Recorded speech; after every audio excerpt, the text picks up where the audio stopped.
understand what is the resolution of force. Resolution of a force means breaking a signal force into a two or more components.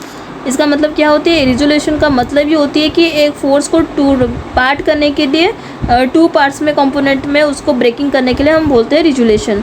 Purpose makes calculation easier to engineering and physics. क्यों हम मतलब किसके लिए हम two part में divide करते हैं? Because to easily calculate. कहाँ पे? इंजीनियरिंग में और फिजिक्स में. Example, a force acting at an angle. अगर हमारा एक एग्जाम्पल लिया जाए तो हमारा एक जगह पे हम फोर्स एक्टिंग करें के एंगल में can be broken into A horizontal and vertical component. उसको हम एक हॉरिजॉन्टल एंड वर्टिकल कंपोनेंट में हम डिवाइड करते हैं. So that it will be resolution of force. Then types of forces component, rectangular component, then like along X axis को हम बोलते हैं हॉरिजॉन्टल, वाई एक्सिस को हम बोलते हैं vertical. Other component along incline planes और कॉस्ट्यूम एक्सिस. देन फार्मूला अगर लिया जाए हॉरिजॉन्टल में हम लेते हैं क्या? F cos theta and vertical. जैसे कि मैं अभी आपको एक फिर से डायग्राम दिखा देती हूँ. ये एक हमारा रहा, तो ये हमारा क्या वर्टिकल लाइन रहा, ये हमारा हॉरिजॉन्टल लाइन रहा. तो हॉरिजॉन्टल में हमारा क्या लिखा है? एफ एक्स कॉस थीटा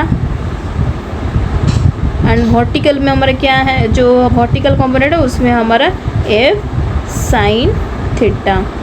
तो use a calculate in degree और radian as needed. Okay, hope so do understand to all the students. Then example like given for a 100 Newton at 30 degree angle to the horizontal. Find the horizontal and vertical components. So अभी हमारे F x हमको पता है cos theta.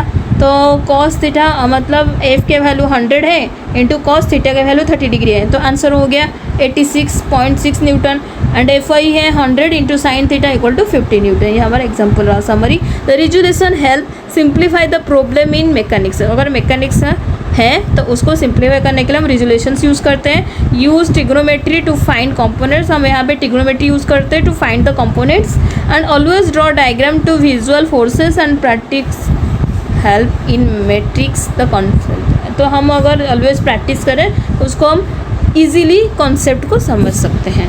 So that is the resolutions of our force. To all of you, I hope everyone understand. So thank you so much to regarding this paper.